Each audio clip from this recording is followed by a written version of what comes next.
سەرەتا بەناوی خوا دووەم بەناوی هەموو تەقتەقەوە وەڵاهی زۆر خۆشحاڵ بووم،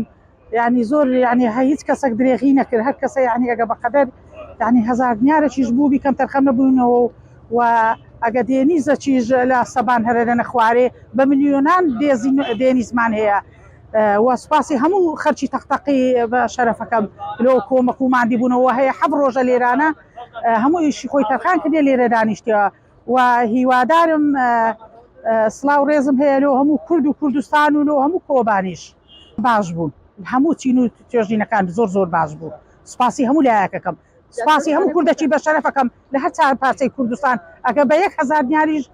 ئەوە بووبی مەوجود بووبی لۆ کۆمەکی کۆبانی ئەوڕۆ لەوانە بەیانی لەمەیە هیچ فەرقەچینە هەر چار پارچەی کوردستان و زۆر سوپاسی کەناڵەکەشتانەکەم. ئای خۆم شلێر ساڵە عەبابە کرد فەرمانبەرم لە مستەشفا لە خەسخانە.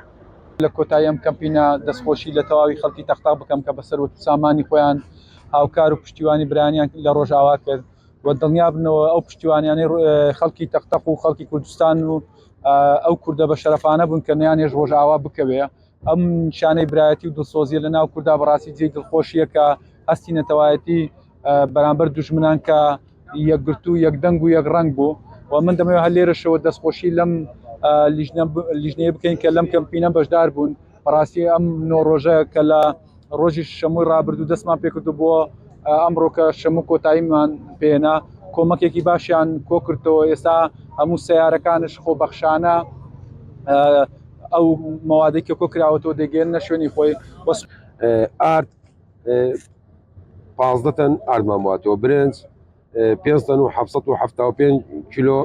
برنج، ساوەر 2 تەن و 320 کیلۆ، دایبی منداڵ واتە حەفازە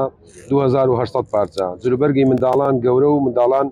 1800 پارچە، شەکر 1 تەن و 260 کیلۆگرام، ئاوی تەماتە 1 تەن و 488 بابڕین بە قوتو عەفو بە قوتو، شیری منداڵ قوتو 996 کیز 2976 ڕایەخ وەکو فەرشوانە بمەناتوو 29 پارچەمان بواتوە، یاری منداڵان 10 کارتۆن هاتووە، بەتانی 161 پارچە، دۆشک 50 پارچە، کێک 443 پارچە، ڕۆنی زەیت 1480 دبە 1 لتری، ڕۆنی سەتەڵ وەتا ڕۆنی تۆن 1290 کیلۆگرام، پای 12 کیسە، ماکەڕۆنی 628 کیلۆگرام هاتووە، دەرمانچە 40 کیلۆگرام، نیسک 20 کیلۆگرام، خوێ 250 کیلۆگرام. ئەوە کۆی ئەو بابەتانە بوو کە بریتە لە 24 ملیۆن و 938 هزار دیناری عێراقی لەسەر داوای برایانی ڕۆژئاوا بەو پێداویستیانەی کە خۆیان داوایان کردووە. لیژنەیە بەڕاستی جێ دەستخۆشیە و دڵخۆشیە. دڵخۆشی یەکەمم ئەوەیە کە ئێستا کورد لە هەموو کوردستان کوردی یەک دەنگە، یەک ڕەنگە، یەک هەڵوێستە، ئەویان بەڕاستی دڵخۆشیە. دڵخۆشی دووەمم ئەو کۆمەکەی کە کراوە لە هەموو کوردستان کراوە نەکرد لە قەزای تەقتەق، بەڕاستی جێ دەستخۆشیە و بەنسبەت قەزای تەقتەقەوە طبعا من ئەندامێک بوومە لەو لیژنەی کە پێکهاتوو لەو کەمپینەی کە لێرە کۆمەکرا و ئەو کۆمەکەی کاوە لەبەر چاومانە ئەوش بەرهەمەکەیتی ئەو هەموو سیارە و لۆری و ئەو لەو هەموو بەڕاستی زەخیرە و لەو پێداویستیانەی کە ئەو برا و خوشکانەمان کە لە ڕۆژاوە کە پێویستیانە بە هەمەهەنگی هەموو لایەک بە دەستخۆشی بۆ هەموو خەڵکی تەقتەق و دەور و بەری و ئەو کەسانێکەوە بە قسە بە عەمەل بە پارە و بە